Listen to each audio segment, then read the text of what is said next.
I'd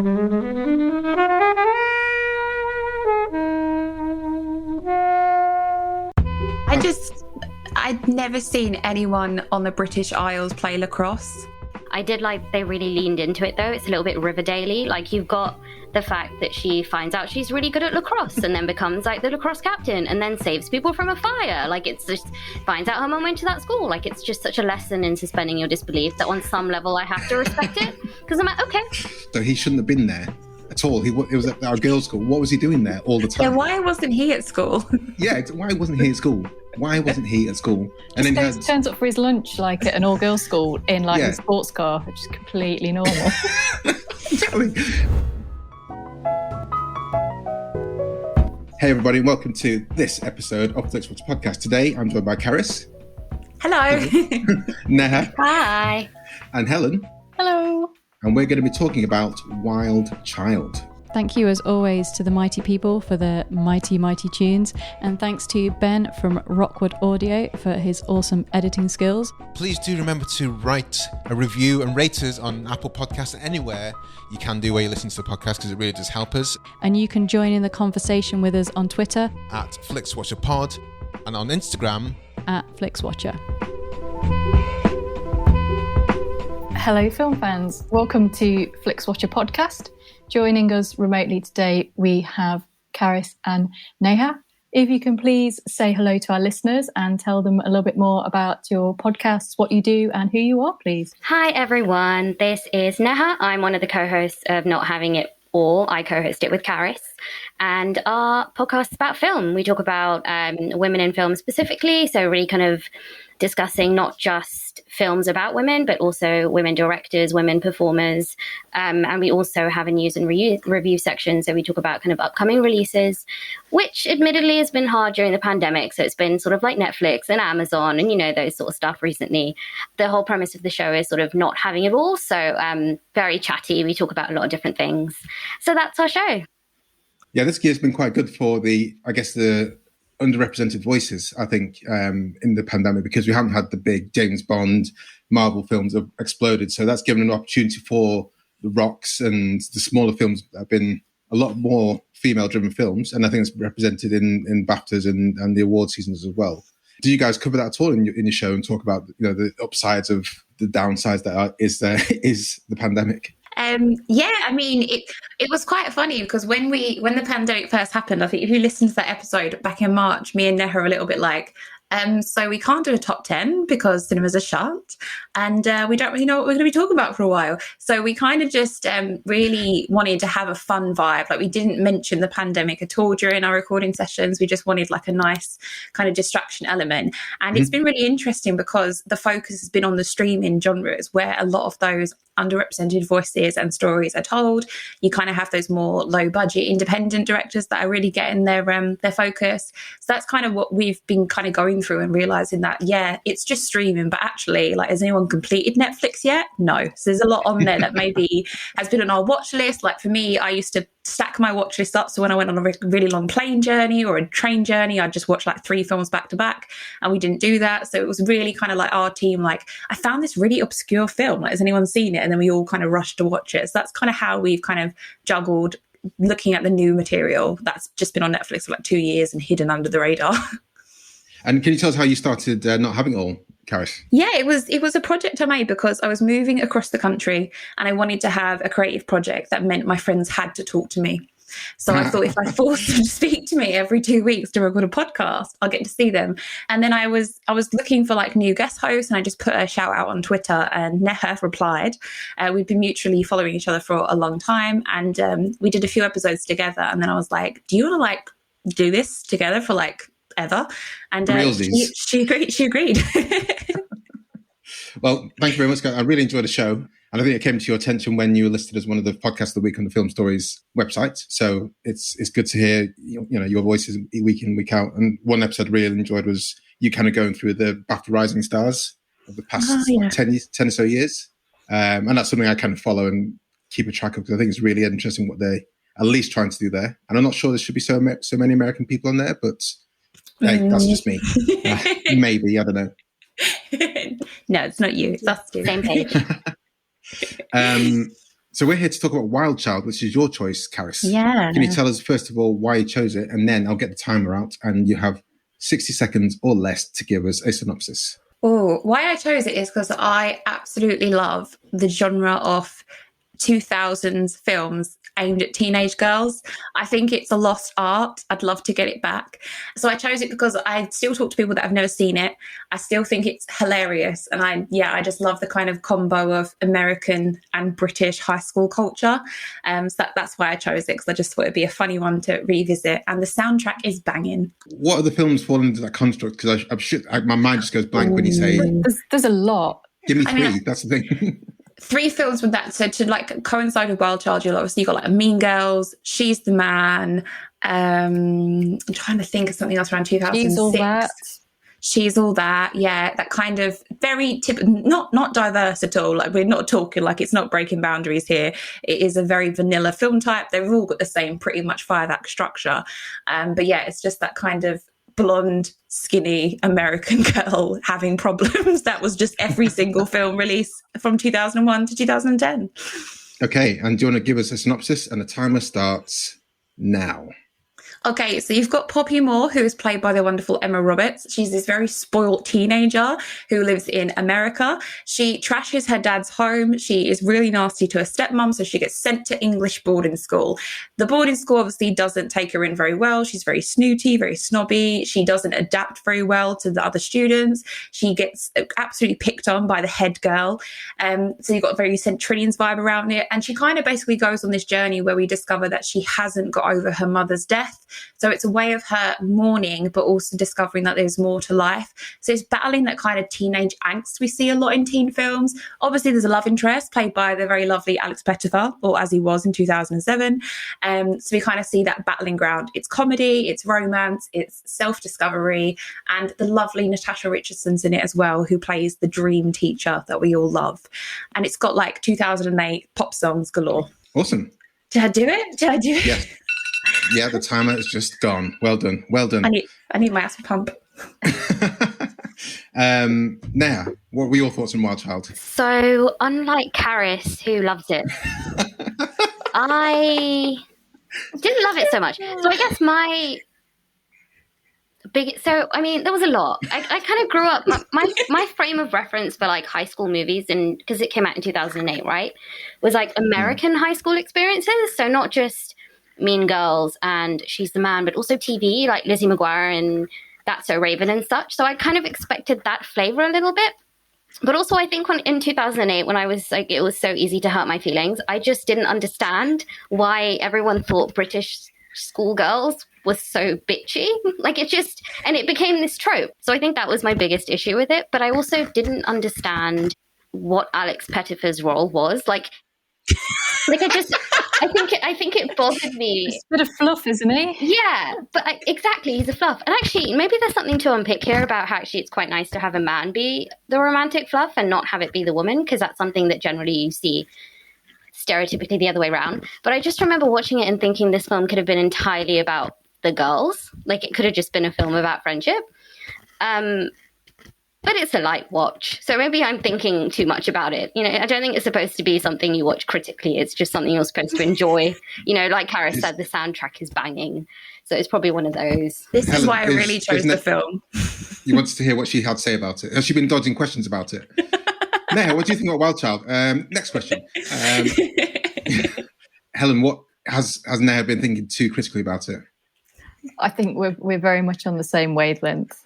You know, representation matters. Like, it really, really does. And I think there's just nothing in this film that makes me go, yeah, that's kind of like being a teenage girl for me. Like, you don't really get many like working class children, teen rom-coms or films that aren't like pretty bleak and children drowning in canals, and like that is like working class childhood on film, or you know, it's like Mike Leigh or something, or Ken Loach. And yeah, it's either, you know, Americans are all like just horrible and skinny and all they care about is fashion and money, and then British girls are all like stuffy and up themselves. That said, you know, it is kind of fun sort of, I think, and it was banging to hear vintage Florence and the Machine on the soundtrack. But vintage. You can't say vintage Florence and the Machine. That's not vintage. It is. It's kind of like, it's so different to like what she sounds like now. So it was like, oh yeah, this is what Florence and the Machine kind of started out like. And also, I am standing up for the chip butty and saying, like, chip butties are much better than that. So, yeah. Yeah, I'm not that big a fan of a chip butty. I'm not like a carb non-feed, but I still think it's a bit weird. But anyway, aside from that, the film is not my favourite. And you were quite favourable to team kind of like team films and like films about kids and gangs in a good way. I was like, this is a film I've not heard of before. And, you know, I used to read like Mallory Towers, like stuff when I was a kid growing up with Enid Blyton books. I've watched the old Century Ninjas films from way back when, vintage ones. I've not watched the new one with Russell Brand in it. So I was all up for this. I was like, okay, let's see what's going on there. But I think the thing for me is characters. She doesn't really have a redeemable character. The main I can't remember her name, Emma Roberts' character. She doesn't really have a redeemable personality. She just plays an idiot, and she until the point that she realizes that her mum went to school. I thought that was a point that right at the start. I thought she already knew that her mum went to school. So that was for me was like, what do you mean? What do you mean you've just seen a picture of someone who looks like you, who's your mum? And that's her kind of main redeeming arc. So I just didn't. There's no one I cared for. The Alex Pettyfer character was, like you said, now a bit pointless because he was a bit of fluff, but also he shouldn't have been there at all. He was at our girls' school. What was he doing there all the time? Yeah, why wasn't he at school? Yeah, why wasn't he at school? Why wasn't he at school? And then he turns up for his lunch like at an all-girls school in like a sports car, which is completely normal. Exactly. What is he doing there? And then you had Nick from Spaced, Nick Frost. With gay face or camp face, which I thought was really, that wouldn't happen now. Although very, very 2000-esque that performance, wasn't it? It was really bad. Although we had James Corden do that quite recently in Prom, super camping it up.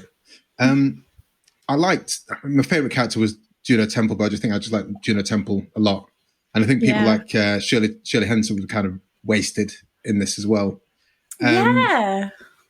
So I didn't gel with it. I'm sorry. I tried. Do you know what? It did have like charity shop fashion in it, which I was quite impressed, like promoting sustainable fashion in 2008. So there we go. There's a plus for it. I think that's the thing. It's always that fish out of water thing. I wanted to wear out of that. Oh, this is what I wouldn't do in my place. But she kept on doing it all the way through. It's like, where's Oxford Street? It's in London. It's a different place. It's like, come on, you should know this by now. You should know you're not anywhere near London. If you know about where Oxford Street is, you should know you're nowhere near it. So shut up. It's things like that. There's like, come on. Yeah, I did like the kind of sticking with how unrealistic the film is. I did like they really leaned into it though. It's a little bit Riverdale-y. Like you've got the fact that she finds out she's really good at lacrosse and then becomes like the lacrosse captain and then saves people from a fire. Like it's just finds out her mum went to that school. Like it's just such a lesson in suspending your disbelief that on some level I have to respect it because I'm like, okay, well, that's cool. Yeah, I'd never seen anyone on the British Isles play lacrosse, and yet I used to play lacrosse. Really? My school would play lacrosse. You played either lacrosse or rugby, and I did a bit of both at the start, and then I switched to rugby. But yeah, I know I played lacrosse, but it was a rarity. Like in our kind of pocket of South Manchester, there's a few lacrosse teams. So our school was one of them, and we used to like send teams to go to Baltimore, which is like the main place in America that plays lacrosse. So it is an odyssey. So things like American Pie, I'm like, oh yeah, they play lacrosse there. That's fine. But it's a super rare thing generally. But girls lacrosse is even rarer. Even more rare. I feel like they sometimes throw this in because they're like, oh, is this film going to do well in America? Let's put lacrosse in it. They'll understand that part. Like, yeah. What about the head girl? What were your thoughts on her? Was she OTT or was it? I mean, anyone who has a fascination with Pride and Prejudice is always a little bit questionable in my book, and that's coming from someone that does like that film. But she's very like, it's such a Tory film. Like everyone in this film, you can just, I mean, the names, like you've got Freddie Kingsley, Harriet Bentley, like it's all very like Tory-esque. But I've been to school with people like her, like those people are very privileged. They usually have 3 horses and wanting to be the best at everything. But I thought she was brilliant. Like she was very scary and mean, and she was quite realistic. But like at the start, she has a pheasant over her shoulder, which is quite severe, you know. In my school, they just had a fake Louis Vuitton bag over their shoulder, not a pheasant. So, did they give the fake Louis Vuitton bag to the teacher to try and curry favour? More than likely. But you always had this kind of like teachers' pets that were just too much. But I mean, I went to like very much like your normal school, not so much like this. Maybe they do that. Maybe they give pheasants as presents. I think the main high school film we've had in the UK is Harry Potter, and it's also a boarding school. So it's propagating this theory that all kids in the UK go to boarding school. I think Helen's right. I can't think of one that's just set in for a film that's just set in a standard high school. No, and even like TV shows like now, like Sex Education, God knows where that's set. I mean, they film it in Wales, but the school is very high school-esque with their Letterman jackets and things like that.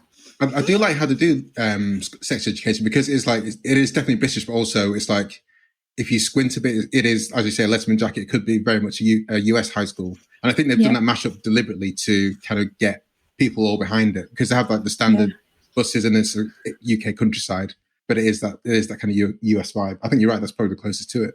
Neha, anything else on Wild Child you want to bring into conversation? Not really. I do like Juno. I will just pile on lots of praise for Juno Temple. I'm watching Ted Lasso right now, and she's incredible in that. Yes, she's my favorite. Yeah. So I think Juno Temple. And is there anyone else that we want to point out? Teachers, Helen. Well, I was just going to say, I enjoy reading Letterboxd reviews, and most of the reviews seem to think that this film should have been much gayer, and that they should have done away with the guy because he was basically useless, and they could have been like more lesbian love interests, and it could have been much better, which I kind of agree with most of Letterboxd on that.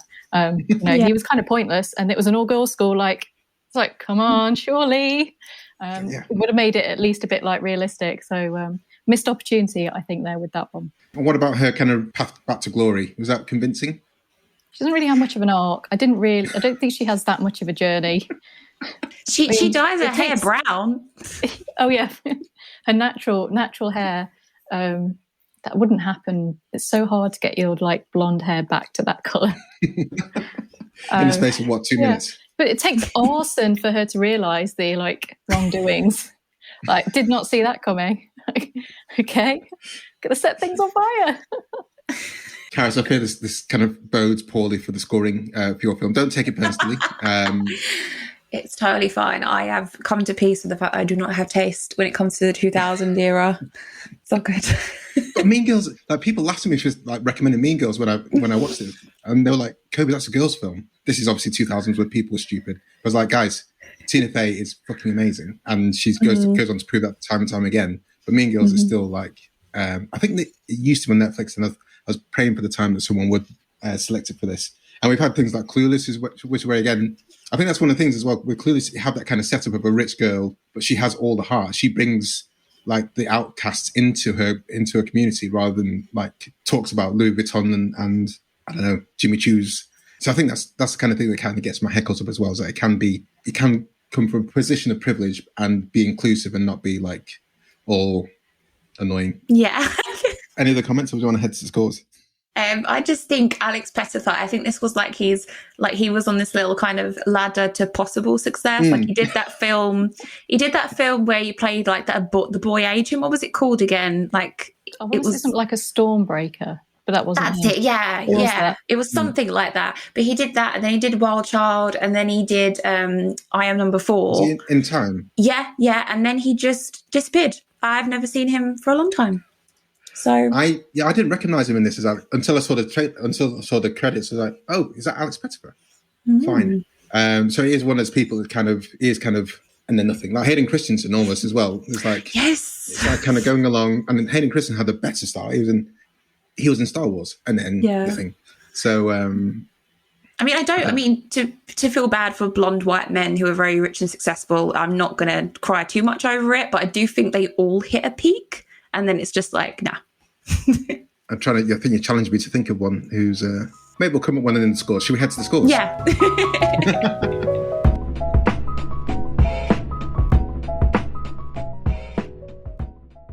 I'm Sam Clements, host of the 90 Minutes or Less Film Festival, another podcast in the Stripped Media family, a podcast that celebrates movies under 90 minutes long.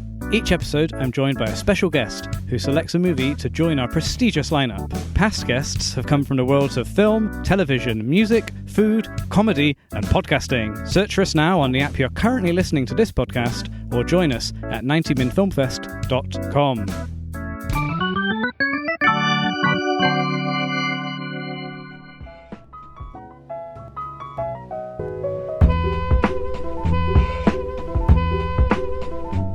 Welcome to the Flixwatcher scores. All of our scores are out of 5. You may have decimal places if you wish. And we'll start with you, please, Caris, with your recommendability. So I'm going to go quite low for this because it is very hard to convince people to watch this film. My boyfriend only watched it because it had Emma Roberts in it. So I'm going to go with a solid 2 for recommendability. Can you explain Emma Roberts? Because I meant to do some IMDb, but I couldn't place her anywhere. What else has she been in? She started on Nickelodeon, Unfabulous. To be honest, she's nepotism. Her dad's Eric Roberts and her aunt is Julia Roberts. But yeah, she started on a show called Unfabulous. Okay. And then she did a lot of naughty films that she did at Aquamarine. She did this. She did Nancy Drew. And then from about 2010, she did a lot of American Horror Story. And then she did a great film called Nerve about 5-6 years ago. I think that's all I can put her in. I can't remember if you remember anything else, Neha. Yeah, I'm not seeing American Horror Story. It's one of my blind spots at the moment. That was quite a comprehensive biography, so well done on that one. I would have been like, she's related to Julia Roberts. Neha, recommendability score? 1.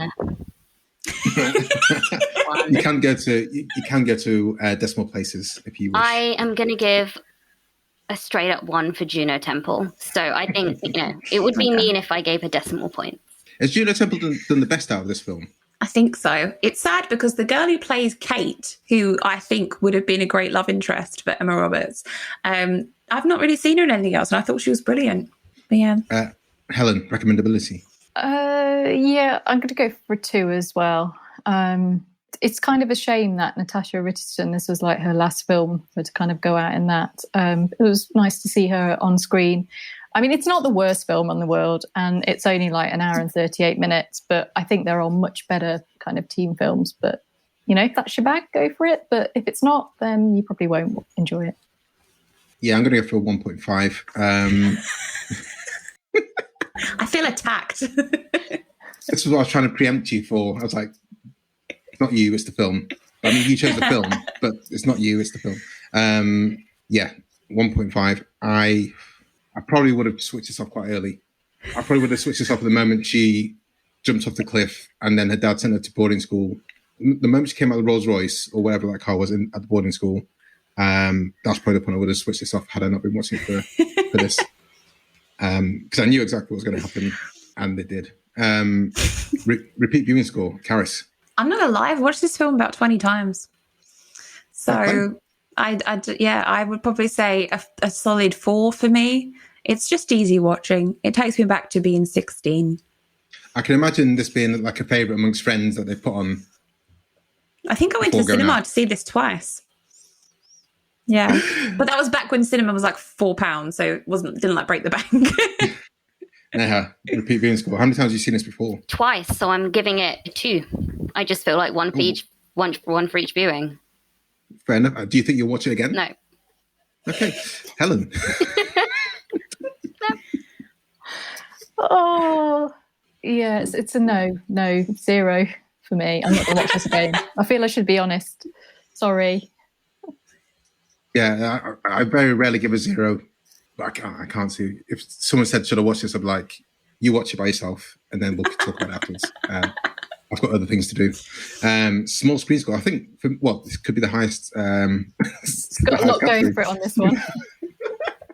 Caris, small screen score. I mean, I'm not going to lie, I did watch this again before this show on my iPad. So I don't think you need the kind of IMAX experience for Emma Roberts' boarding school story. that could take a solid 5, I think. You could probably watch this on an iPad Nano and you'll be fine.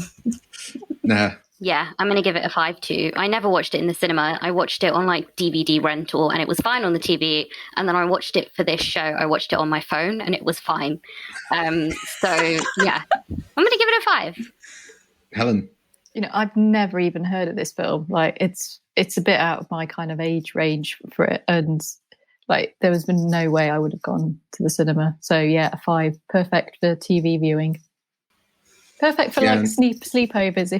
If you're like 13, you can have it on a sleepover or something. 14, 15. I don't know. What kind of age is this aimed at? It's not very raunchy, is it? So yeah, 13 and upwards. Yeah, maybe. Yeah, I'm going for a 5 as well. There's no way in hell you drive me to the cinema to watch this. So it's perfect for that. Engagement score. Well, I know I'm going to be very different compared to you guys on this one. I mean, it's something that I'd probably put on and fall asleep to. I don't think I'd be hooked from first minute to the 120th, wherever it is.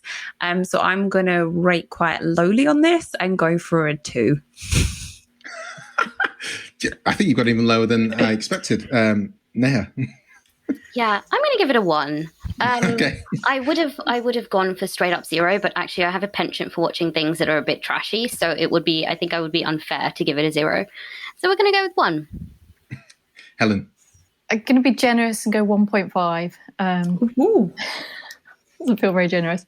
Yeah, I zoned out and cleared my inbox, which was productive, I guess. But that's an accomplishment in itself.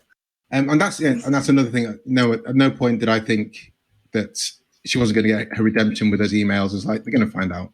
And also, they kind of found out in a weird, almost super hacky way. Like, I checked the computer registrar and I can work out that blah, blah, blah, blah. And I was like, well, you should have done that straight away then, if you knew. If you could do that, you should have done that straight away. But engagement score, I was kind of just waiting. I was just kind of ticking the boxes like, yep, that's going to happen. That's going to happen. Fine. Get the guy. Good. So I was kind of just flatline engagement. 1.5. And that gives us an overall score of 2.40625, which is not great. I apologise. Well, I apologise. I'm sorry. But sorry, we didn't score it higher for you. It's fine. I didn't make the film. It's okay, guys. Yeah, it's fun talking about it, though. I've enjoyed talking about it for the past half an hour or so. And it's great. To be honest, it's generally always great to watch a film you've never heard of before. What do you reckon, Helen? Yeah, I mean, this was a complete new one for me. And I've never seen like Emma Roberts in anything. Is Emma Roberts? Yeah, that Roberts. Yes. Yeah. So it was kind of like, oh, that's who she is. And and there was some good songs on the soundtrack. So it didn't anger me and anything. I was just a bit like, it just come to me. The film I was thinking of with Juno Temple, which I really love, is Killer Joe. I think that was the first thing I saw her. And I was like, amazing. Yeah. And when I found out she's British, I was like, yes. And she's in Maleficent as well as one of the fairy godmothers, which is quite fun. Thank you very much, guys, for bringing Wild Child to us and to the listeners. Can you tell us where we can find you online? Tell us the name of your podcast again and your Twitter accounts, and we'll say bye to everyone who's listening. Yeah, so you can find us online on all platforms. We are Not Having It All podcast. On Twitter, we are just Not Having It pod, because Twitter wouldn't let us have the full name. Thanks very much. Yep. And I'm at Caris Rianne. Me too. I'm at Neha J _. Don't forget the underscore. Don't forget the underscore, or else it'll lead you to someone else. Yeah. Guys, it was super great. Thank you so much for joining us, and we'll see you next time. Bye. Bye. Thank you. Bye. Enjoyed this episode of Flixwatcher podcast? Why not leave us a 5-star review on iTunes? You can also follow us at FlixWatcherPod on Twitter, and we're at FlixWatcher on Instagram. Thanks as always to the mighty people for their mighty, mighty tunes, and Ben from Rockwood Audio for his awesome editing skills. If you're looking to get your podcast edited as sweet as this, get in touch with Ben, and that's Rockwood, ROKK Wood Audio. Tell him Flixwatcher sent you.